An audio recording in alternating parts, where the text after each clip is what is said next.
Hello and welcome to another episode of FortiGuardLIVE. I'm Derek Manky and I'm joined once again. I'm so happy to see you. Aamir Lakhani. How you doing, Aamir? I'm great, man. How you doing? I think you're always great, and that's a good thing. Same with me.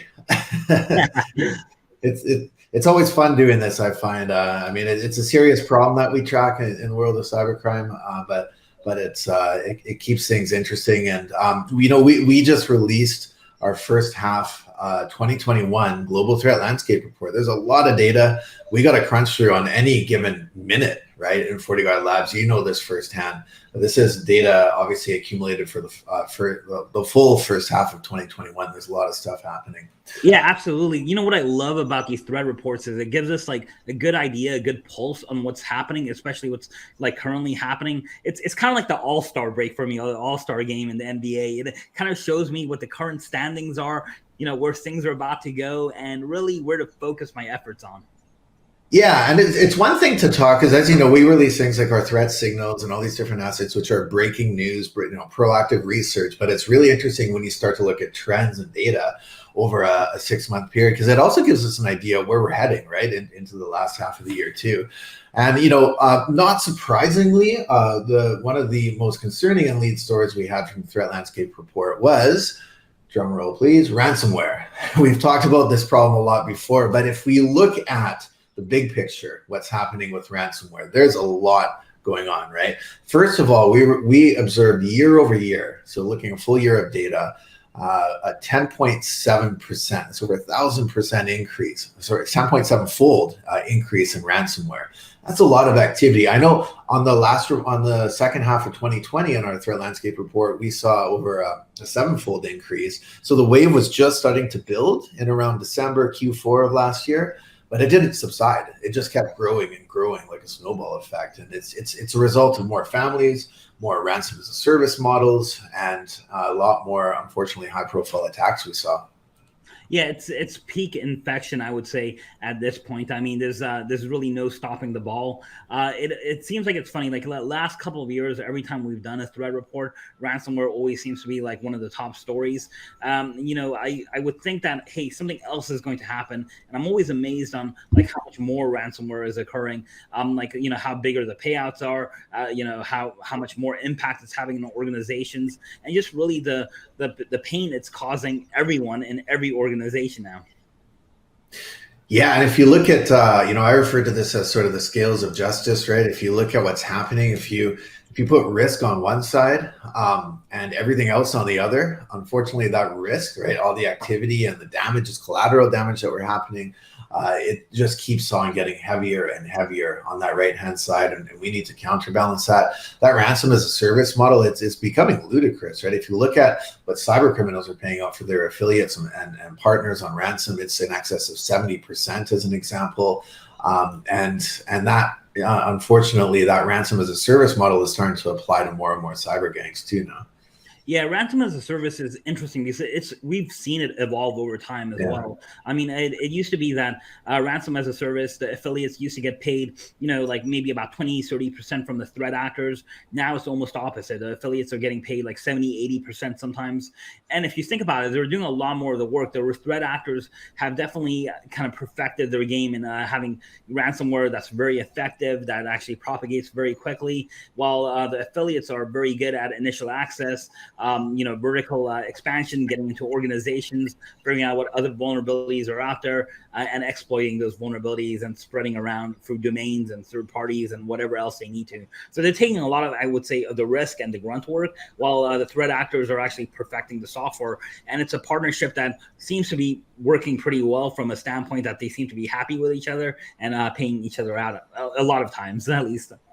Yeah, and the model keeps evolving too. This is what we saw over the first half. We saw not only the ransom as a service, but I'm talking about the business operations, right? Obviously, we saw Conti and now the infamous cookbook, which was released. It's a fascinating view into the world of, it's actually hard evidence as to how these people are operating and, sort of their modus operandi, their guides, if you will. So they're actually documenting this on their side, on the cyber criminals, just shows how organized they are.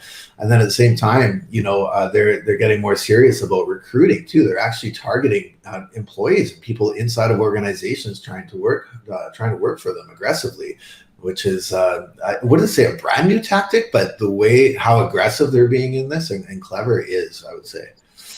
I think it's surprising people on how organized they are. And, we talk about it, but when you see actual documentation, you actually see recruiting efforts on how to basically motivate people inside a network to basically, distribute ransomware, and how you see their actual operations playbook on, they're not actually like writing malware. They're not actually just like trying to just infect you with malware, but they're using tools that already exist in your organization. They're using administrative privileges. They're using basically techniques that every organization would probably have to use anyways for any type of administration, and actually taking advantage of that, which we know we've talked about them doing that, but to actually see them play by play, hey, this is how I manage Active Directory and exploit that. This is how I manage user rights and exploit that. It's kind of interesting, and I think very eye-opening for a lot of people. Yeah, absolutely. And what you're referring to, of course, are the traditional living off the land attacks. What we're seeing that now in new forms too. So switching gears, the other thing that we saw, and this is also over the first half of 2021, there is a big trend in malvertising. So webborn traffic. This is the whole theme of the edge, right? Threats being pushed more to the edge. That edge being sort of redefined every day. It continues to expand in terms of attacks that are targeting the work from home, work from anywhere environment. We've talked about that in the past, but we certainly saw it in the landscape report. 1 in 4 organizations detected web-borne malvertising, so things like heavily obfuscated JavaScript, even scare tactics, right? New versions of scareware, not the binaries that we're running on systems, but scare techniques, impersonations of technical support systems and IT staff as an example too. And we also saw botnets as well continue to be pushed out into these environments, specifically IoT. Yeah, so the edge is traditionally being defined as that kind of that barrier between your own network, your LAN, and the internet access. And that's just faded away, right? We have cloud services, we have mobile services, we have web services. So there is no edge anymore because everyone's living on the edge. How about that?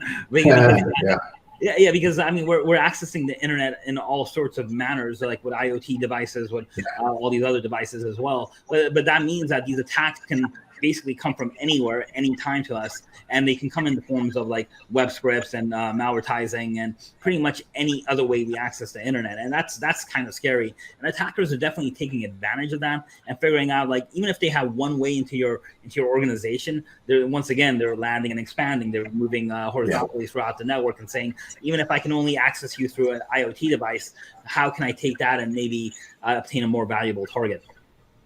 Yeah, and the other thing is the vector, right? Just because a lot of this is outbound threats, right? So systems that are going to websites, and unfortunately, we're still seeing those environments that are not segmented or secure the way they should be. And you have a lot of these outbound threats going to these rogue sites, or in some cases even watering hole sites, so regular sites that they visit that become infected. Again, easy way to land and expand on this living on the edge, as everyone is doing, as you said. The other thing was with botnets too. So what we saw this year was Mirai. Mirai, of course, was one of the first IoT-based botnets. It's been around for a while. It surged into the number one botnet that we've seen in terms of prevalence for the first half of 2021. So IoT botnets are here to stay. It seems like this is definitely a preferred tactic. And that's, again, I wouldn't say it's a big surprise, but it's the new reality, right? Mirai's consistently been growing, but now it exists. And this is just another example of living where it can actually live on IoT devices that are sitting in these, in these work from home or work from anywhere environments too. Yeah, remember when Mirai first came out? It was infecting, your traditional consumer devices. What I would say, consumer devices that people would be using at home, and a lot of people didn't notice that they were infected with like a botnet like Mirai because they were doing everything correctly, right? But that botnet was basically used as a source to attack other people. I think Mirai was actually responsible for that giant DNS takedown that took down or appeared to take down a lot of the internet. Years ago. A while ago, yeah. I think we all remember that. And that's the problem with botnets, is that not only does it infect your system, but it's used as a potential jumping point to infect other systems. The other thing I think we've seen that changed is botnets are now more sophisticated, because first of all, the Mirai botnet, the source code had leaked on the internet like years ago. So everyone's taking that source code and saying like, hey, how can I improve upon that? And that's not from a good place, right? They're saying, how can I improve upon that to make it more evil, essentially? And what they've done is, with a lot of other botnets, is they've used that as a content delivery network. They're basically using the botnet to carry other types of malware, specifically ransomware in a lot of cases, but it can be other types of malware, such as rootkits and backdoors and keyloggers and whatever else.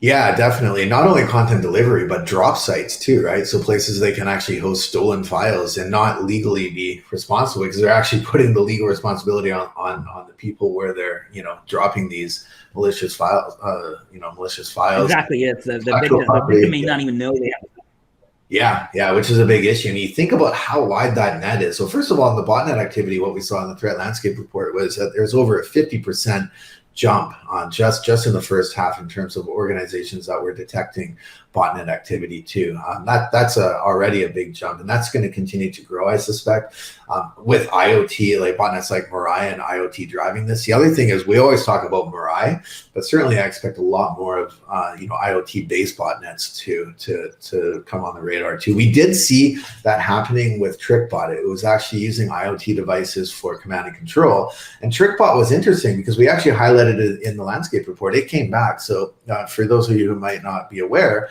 or if you can remember, in the last half of 2020, in about Q4, there was a takedown attempt on TrickBot.